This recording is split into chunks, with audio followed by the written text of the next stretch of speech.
Joining me now live via Skype to discuss the likely details of the next inflation report we're expecting later today or early within this week, I have public finance and policy analyst Olusegun Elemo. Good to have you on the breakfast show this morning.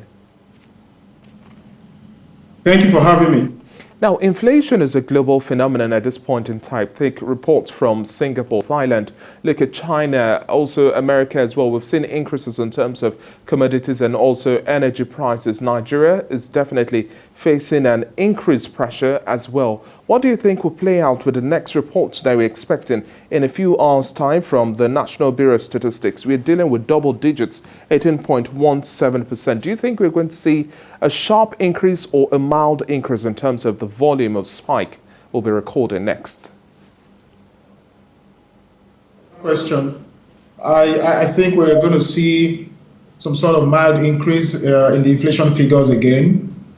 And recall that we had discussed this issue sometimes in January when we highlighted some of the issues that the economy is faced with and that has, perhaps, pressured the economy into this state where we're in. And it was long after that discussion that the NBS then released the inflationary figures. Yes, we have double digits now, but I think that we're going to have some more increases before we start to see some sort of decline, because many of the issues that were highlighted are still very, very alive with us today. For instance, look at the issue about insecurity. Nothing has been done, or very little has been done with regards to banditry and kidnapping. And look at the farmers' headers crisis. And then with in relation to food production, that also has not been sorted out, and it's affecting farmers everywhere in the country. When you also look at the issue with crude price, it's a gain and a loss. A gain in the sense that the crude price is pushing up on the global market. And I think as at Friday or thereabout, was trading at $67, $68 per barrel. Yes, it's a good one for the country, but when you now look at PMS, for instance, citizens aren't happy that there is no stability in that regard. As a matter of fact, marketers are on the lookout for increase in price of PMS locally. So you can see that it's sort of, again, aggravating the pressure on inflation. And then another issue is with the vaccine rollout. Many countries are, getting serious about vaccination, but how much of it have we done in Nigeria? I only heard about the 3 million doses that were, delivered. I haven't heard anything about some additional deliveries. So what are we doing about that to position ourselves again to be able to interact with the global market? That's another issue. Again, you look at the exchange rate. Of course, there is the school of thought that says that we should have, perhaps a robust and effective exchange regime. But what do we have today?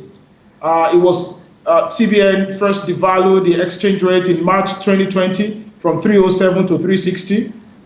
And then again in August 2020, devalued from 360 to 380. And then at the meeting that the CBN governor had with the bankers in Lagos in February, he gave an indication that exchange rate had now, the naira had now been devalued to 411. But when you look at the CBN website, as at 10th of May, you would still see 380 to a dollar. So there is this instability in that regard, and that has also affected what we're seeing with regards to inflation. Another issue that we're faced with is the interest rate. And then there's also the school of thought that we should have a liberalized interest rate that can help to support, reducing inflation. So those are the issues, and they are still alive with us. So I don't expect that there will be decline by the time NBS comes up with its stats in a few hours or days' time. And for the everyday Nigerian now, looking at the fact that the naira is losing its value, you made mention of insecurity. That's the burning situation we have across board all over the country now. How do we also deal with these situations? That's the big question. But taking the move that we're also expecting in the next 8-9 days time, latest by the 24th to 25th or 26th of this month. We're also expecting the MPC to also have its meeting as well. How do you think this would also either force the hand of the MPC to tighten, loosen or retain rates? Yes, MPC has a big responsibility here, but there is little it can do. Yes, those interventions that MPC makes also contribute very largely to curtailing the inflation that we're seeing. And inflation is not just in isolation. Inflation is dependent on many other factors going on sometimes simultaneously and independently on their own in the economy. So I expect that the MPC will then look at, for instance, the disparity we have in the exchange rate and see whether there is possibility or a window to harmonizing the exchange rate disparity. Also, to look at the interest rate, for instance, what CBN puts out at its own figures is not the reality.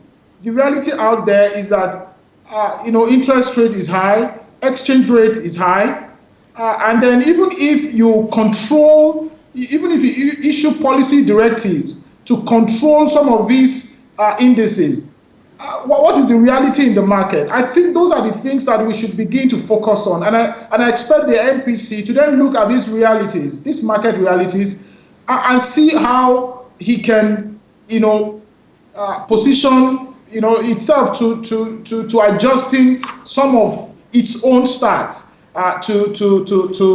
with these market realities. So that's what I expect. I expect some logical, recommendations from the MPC when it meets. But more importantly is that the federal government needs to look at other areas that the economy is being pressured from. Look at the insecurity. Could we possibly have some sort of stability that can enable farmers to then farm with ease and then produce and then provide raw materials to the other value chain in the production? So those are the issues that we're faced with, and if we're not able to resolve that, then can we open up and allow some increased importation of some of these products? I think those are areas that we need to really address. We really have to take time out to address all of these issues right as they occur, because at the end of the day, we don't have so much of a window to address all of these issues. Nigerians are paying much more. The pinch is getting worse. The Naira is losing its value, and we cannot just sit back and watch. Thank you very much for your time on the Breakfast Show this morning. Olusegun Elema, it's been a pleasure speaking with you. Thank you for having me.